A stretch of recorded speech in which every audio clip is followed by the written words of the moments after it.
Right, so I'm here, Manchester top team with Dan the Villain Holt. How's it going, man? Good, man. Good. Always going good, man. Talk to us what you've been up to lately. You know me. I'm always training. I'm always got routine. So I've just come back from Mexico. I've done 3 weeks in Mexico at the UFCPI, training with their team, training with Shem. So yeah, been training hard. Talk to us more about that. What did you get up to in Mexico and that, lad?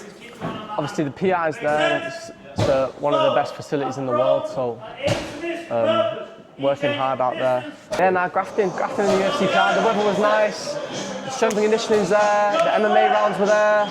And it's good to get a new feel in a new environment. But it's what I need. I need to test myself. So getting that competition outside of fighting is what you need. So yeah, it was a good 3 weeks out there.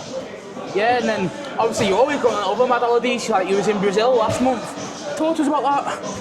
Yeah, I went to Brazil after my last fight. That was a holiday. This Mexican one was we was in camp out there. So Brazil was nice. Done a bit of training, a bit of boxing.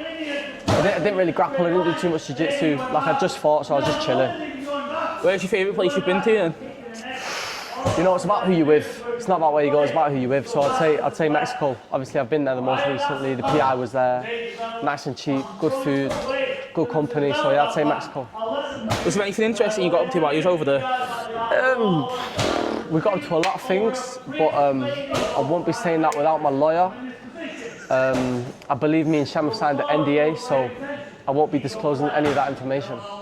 Yeah. Obviously, you're close to Shem. Talk to us more about your friendship. How did that come about?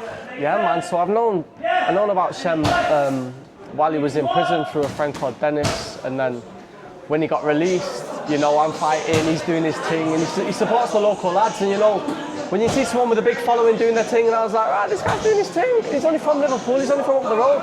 Like Liverpool's 30 minutes on the motorway. So immediately connected online. As I started going pro, training for fights, I started going over to his gym, training with him. So yeah, we've been he's supported me, I've supported him, and yeah, it's my boy, man. Yeah, and then when you talk about Brazil, you're talking about your last fight. I've got a question for you related to that. Have you found Oscar yet? Bro, fuck knows where he is, bro. Fuck knows where he is. He put a post on his Insta, he looked obese, bro. Like, that's the thing, people think this fighting game's a joke until you go missing for 6 months. Like, this fighting game's serious, bro, and when you step in there with me, it's not just, I might lose, I might risk an L on the record. Like, bro, I'm seriously gonna affect your life, so say it again. And then furthermore about that fight, obviously it's the LFA knockout of the year. What does that mean for you? Bro, honestly, that don't mean fuck all to me. I love LFA, I love what they're doing for me. But knockout of the year don't mean shit to me. The only thing that means anything to me is winning a title in the UFC. I'm not asked about knockout of the year. I'm not asked about getting a knockout on LFA. I'm not asked about any of that, bro. I'm asked about my legacy and becoming the best in the world. Yeah. Alright, so talk about that knockout you got with the spinning back kick, and obviously in your debut, you got the flying knee. If you had to pick a favourite out of the two, which would it be and why? But for sure it was the back kick. I mean, all that went into it, the build-up, my first fight on Fight Pass, and it's a disgusting knockout. You don't see knockouts like that. Flying knees, they're quite common, man.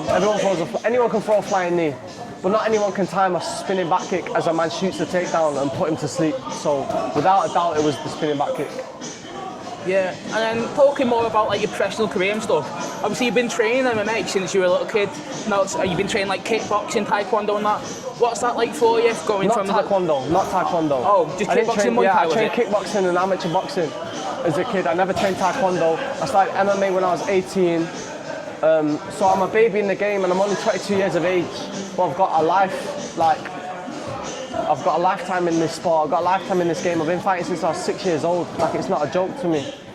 People want to train for a few years, try to take some pro fights. Like, that ain't me. I've been in this game a lifetime, so I live and breathe fighting. And obviously you're 4 as a pro now. We started 2026. What's your plans for this year, mate? I'm gonna knock someone out in March, and I'm going to the Contender Series. If it don't come straight after, I'll knock another one out. But I'm just going to take them all out of the way until I'm in the UFC, and then the goal remains the same. Right now the goal is to get to the UFC this year, and once I'm in the UFC, I'll be still at the bottom of the hardest ladder I'm going to climb in my life, but I'm ready to climb that ladder. Alright, just one more question for you then. obviously you've only been training MMA for 4 years, but I was wondering, what's your favourite thing about training MMA? Hurting people, man. I'm not in this game. Like, people are in this game to shake hands, take pictures, do the Instagram thing, do that, like make friends. But I ain't in this game for shit. I ain't in this game to make friends. I ain't asked about traveling the world. I ain't asked about none of that. I'm asked about knocking people out. Yeah. Just one last thing. If there's anything you could say to anyone watching, what would it be? Fuck Fed, get guap, and where's Julie?